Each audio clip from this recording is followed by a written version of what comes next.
I've been obsessing over Genesis 1 for 3 years or more, but especially the last year.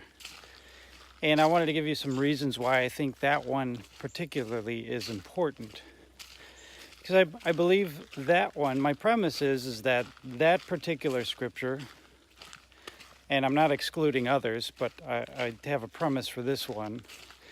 It was written, inspired by God, passed down to man, to be preserved and used and understood for all times. So it's supposed to be understood for all of mankind, those with limited knowledge, for thousands of years. It's at least 4,000 years, and it could possibly be older than that, because a lot of this stuff was verbally passed down.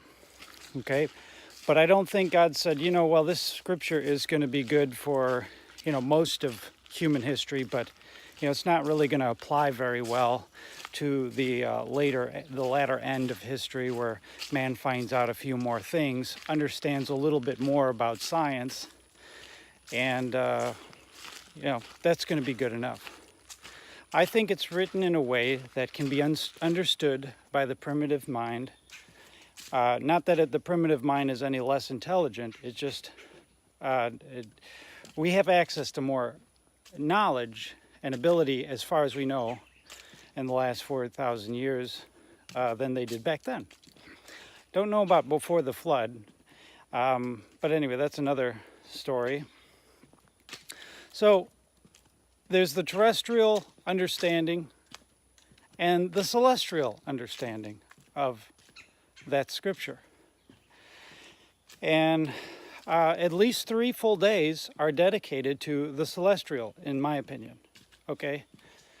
At 3.5. So the third day is half celestial and half terrestrial.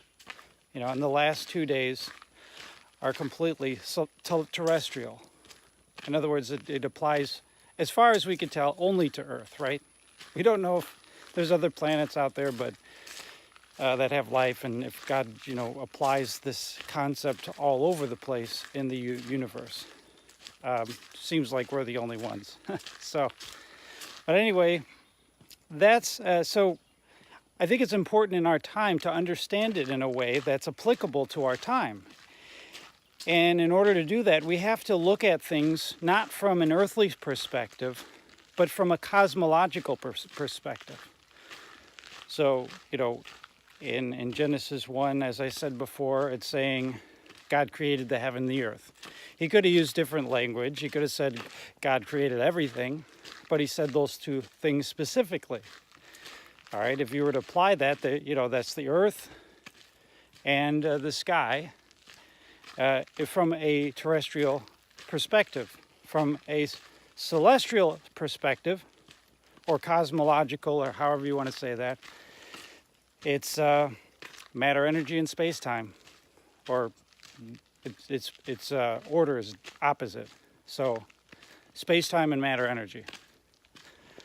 And going from there, understanding it in that context is why I come to the conclusions I come to, where the earth was without form and void, the matter, energy without form and void.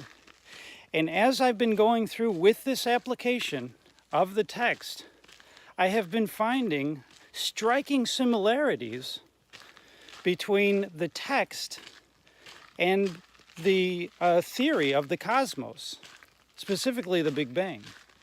Now, I know it's heresy, and you're all like, no, the Big Bang doesn't exist, and it's evolution and all that stuff. That's fine. That's a knee-jerk reaction as far as I'm concerned, because we need to go to the text and look at it in light of understanding, but not impose our understanding on the text. And I think if you're saying that this only applies to a ball planet, Earth, and that God started with a ball planet and built everything around it, that might be true, but you're applying that understanding to the text.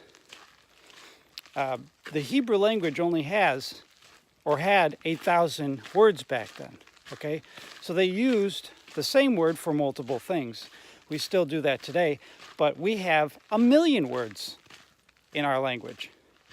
So the scripture always starts with things you understand and builds upon those things. And I think there's a lot of parallels. Parallelism is all throughout the Bible, but specifically in Genesis 1.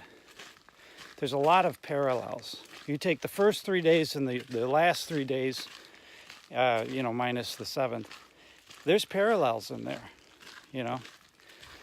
So I think that's what I wanted to say, is that's why I'm going to the text to apply the text to my age, to our understanding of the universe.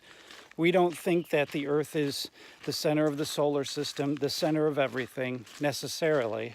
If you look at the cosmos, everything looks like it's equally distributed and, we are at the center of everything, but that could be an illusion, The Bible doesn't say we're the center of everything. Some people have come to that conclusion based on an understanding of what Eretz is. Okay, so let's talk about the Eretz, which is the word for earth. All right, at what point does God call something the earth? That's what we need to pay attention to.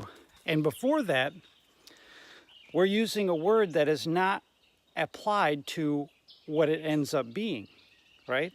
In the form that it ends up being. So once the dry land appears, then he calls the dry earth, or the solid earth.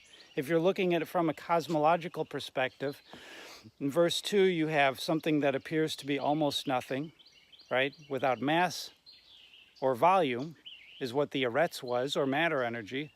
Then you have something, the tehom, which could be alluding to a gas type state of matter, and then mayim is a fluid-like state of matter. And solid does not come until day 3. I'll let the dry land appear. I think it's day 3, right? Yeah. So that is the point where earth matters, right? We say that the ground, dirt is earth, but we also say that the earth is the whole planet, which is more than just dirt, right? So we're using the same word for multiple things. That's a theme throughout Genesis, is there's the words apply to multiple things. So I figured since I was out here at Palmetto State Park, I would use this additional scenery to drop another video. So thanks for watching. Bye.